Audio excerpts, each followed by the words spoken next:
ఇక అనుష్క నుంచి ఫిలిమ్స్ వచ్చేసి చాలా ఇయర్స్ అయిపోయింది కదా, అయినా సరే కంబ్యాక్ అయితే గట్టిగానే ఇద్దాం అనుకుంటూ ఘాటీ మూవీ తోటి రీ ఎంట్రీ ఇవ్వబోతుంది. దీంట్లో అనుష్క గారి పర్ఫార్మెన్స్ చూస్తే సీతమ్మ వారు లంకా దహనం చేసే విధంగా అనిపించింది. అండ్ దీంట్లో అనుష్క గారి తోటి భారీగానే ఫైట్ సీన్స్ ప్లాన్ చేశారట.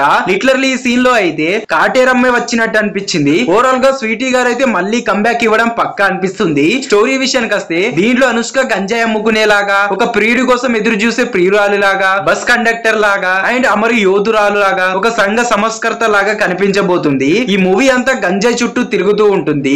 ఇక దీంట్లో అనుష్క అండ్ తన లవర్ వచ్చేసి గంజాయి స్మగ్లింగ్ బిజినెస్ స్టార్ట్ చేస్తారన్నమాట. అలాగే ఊర్లో ఉండే ప్రజలందరూ కూడా ఇదే పని చేస్తూ ఉంటారు. ఇక చివరికి గంజాయి వల్ల కలిగే నష్టాలు తెలిసాక అనుష్క ఇలా అంటుంది, ఈ బిజినెస్ ని ఆపేద్దామని. కానీ ఊరి ప్రజలు మాత్రం ఆపరు, మేము తినడం ఎలా బ్రతకడం ఎలా అని అంటారు. ఇక ఊరి ప్రజలను ఎలా కాపాడింది, చెడు దారి నుంచి మంచి దారిలోకి ఎలా తెచ్చింది, గంజాయి స్మగ్లింగ్ ని ఎలా ఆపింది, ఆపేటప్పుడు ఎలాంటి సమస్యలు ఎదుర్కొంది అనే సీన్స్ తో ఈ మూవీ అనేది రూపొందింది అన్నమాట. పర్టికులర్ గా దీంట్లో అనుష్క కొంచెం వింటేజ్ లుక్ ని టచ్ అవుతూ వెళ్తుంది. అనుష్క గారి ఫ్యాన్స్ కి అయితే ఇది అదృష్టం అని చెప్పాలి. ఓవరాల్ గా ట్రైలర్ అయితే బాగానే అనిపించింది నాకైతే. మరి మీకు ఎలా అనిపించిందో కామెంట్ చేయండి. అండ్ అనుష్క ఫ్యాన్స్ ఉంటే గట్టిగా లైక్ చేసుకోండి.